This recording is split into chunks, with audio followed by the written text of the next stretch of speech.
Hello అండి అందరికీ. మీ అందరికీ తెలుసు రీసెంట్గా ఏపీ పోలీసులు వల్లభనేని వంశీని అయితే అరెస్ట్ చేయడం జరిగింది. ఆయన్ని అరెస్ట్ చేయడానికి ప్రధాన కారణం ఏంటి అంటే ఆయన ఒక సాక్షిని బెదిరించారు అని చెప్పేసి ఆయన్ని అరెస్ట్ చేయడం జరిగింది. ఈ కేసులో ఆయనకి 14 రోజుల రిమాండ్ను కూడా కోర్టు అయితే విధించడం జరిగింది. అయితే ఆయన ఇప్పుడు ప్రస్తుతం విజయవాడ సబ్ జైల్లో ఉంటూ ఉన్నారనమాట. అయితే ఇప్పుడు ఆయన జైల్లో ఎలా ఉంటున్నారు అని చెప్పేసి అందరిలో ఒక ఆసక్తి అయితే నెలకొంటుంది. ముఖ్యంగా ఆయన విఐపి ఖైదీ కాబట్టి, ఎందుకంటే 2 సార్లు ఎమ్మెల్యేగా పనిచేశారు కాబట్టి ఆయనకి ఎలాంటి సౌకర్యాలు కల్పిస్తున్నారు అని చెప్పేసి ఒక ఆసక్తి అయితే నెలకొంది. ఆయనకి ఎలాంటి సౌకర్యాలు కల్పిస్తున్నారు అని చెప్పేసి మనం ఈ వీడియోలో మాట్లాడుకుందాం. వీడియోని లాస్ట్ వరకు చూసి మీ యొక్క అభిప్రాయాన్ని కింద కామెంట్లో తెలియజేయండి. వీడియోలోకి వెళ్దాం. రీసెంట్గా వల్లభనేని వంశీ అరెస్ట్ కావడం జరిగింది. ఆయన జైల్లో ఉంటూ ఉన్నారు. అయితే జైల్లో ఆయన ఎలా ఉంటున్నారు అంటే సాధారణ ఖైదీలాగా ఉంటున్నారా, లేకపోతే ఆయన ఏమైనా స్పెషల్ సౌకర్యాలు అనుభవిస్తున్నారా అని చెప్పేసి ఒక చర్చ అయితే నడుస్తూ ఉంది. ముఖ్యంగా ఏంటి అంటే వివిఐపి ఖైదీలకి ఒక రకమైన ట్రీట్ ఉంటుంది జైల్లో. కొన్ని సౌకర్యాలు ఉంటాయి.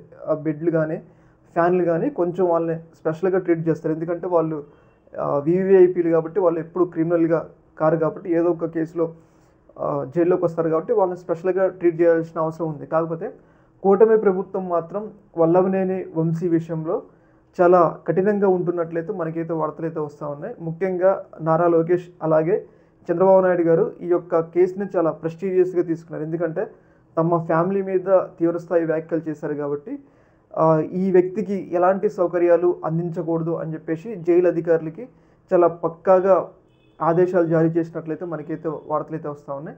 ముఖ్యంగా ఆయనకి నడుము నొప్పి ఉన్నా కానీ ఒక బెడ్ అడిగినా కానీ బెడ్ కూడా ఇవ్వలే. ప్రస్తుతం ఆయన అయితే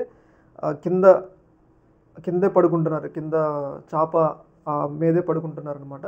అయితే ఇక్కడ ఇంకో కీలకమైన విషయం ఏంటి అంటే వల్లభనేని వంశీ ఉండే బ్యారెక్ ఉంటుంది కదా, ఆ బ్యారెక్లో చుట్టూ ఆయన్ని 24/7 సీసీ కెమెరాలతో పర్యవేక్షిస్తున్నారు. ముఖ్యంగా ఏంటంటే కొంతమంది జైలు అధికారులు డబ్బుకు ఆశపడి ఆయనకి సౌకర్యాలు కల్పించకుండా కూడా ముందస్తుగా చర్యలు తీసుకుంటున్నట్లయితే వార్తలు అయితే వస్తున్నాయి. ఎందుకంటే చాలా ప్రెస్టీజియస్గా నారా లోకేష్ అలాగే చంద్రబాబు నాయుడు గారు చాలా ప్రెస్టీజియస్గా ఈ జైల్లో ఉన్నంతకాలం చాలా కష్టపెట్టాలని చెప్పేసి వాళ్ళు కూడా చాలా ప్రయత్నాలు అయితే చేస్తున్నట్లయితే వార్తలు అయితే వస్తున్నాయి. ముఖ్యంగా పక్కనున్న ఖైదీలతో కూడా మాట్లాడకుండా, సాధారణ ఖైదీలతో కూడా మాట్లాడకుండా ఆయన ఉండే బ్యారక్ చుట్టూ కూడా పరదాలు కట్టినట్లయితే మనకైతే వార్తలు అయితే వస్తూ ఉన్నాయి. ఏదేమైనా కానీ ఈ యొక్క ఇష్యూలో మాత్రం వల్లభనేని వంశీని ఎంత వీలైతే అంత ఇబ్బంది పెట్టేలాగా ప్రయత్నిస్తున్నారు. దానికి కారణం ఏంటంటే గతంలో ఆయన చంద్రబాబు నాయుడు గారి ఫ్యామిలీ మీద చేసిన వ్యాఖ్యలకి. కాకపోతే ఇక్కడ గుర్తుంచుకోవాల్సింది ఏంటి అంటే అధికారం అనేది ఎప్పుడు ఒకళ్ళ దగ్గరే ఉండదు, అధికారం మారుతూ ఉంటుంది. కాబట్టి రాజకీయాలు అనేది కక్షపూరితంగా మారకూడదు అనేది నా అభిప్రాయం. రాజకీయాలు అనేవి ఎన్నికల వరకు ఉండాలి, తర్వాత లైట్ తీసుకోవాలి.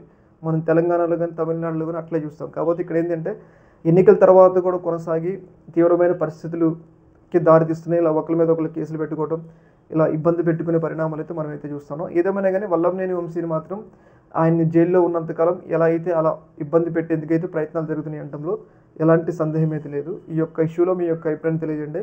అలాగే ఇలాంటి మరిన్ని అప్డేట్స్ కోసం మన ఛానల్ అయితే సబ్స్క్రైబ్ అయితే చేసుకోండి. Okay madam.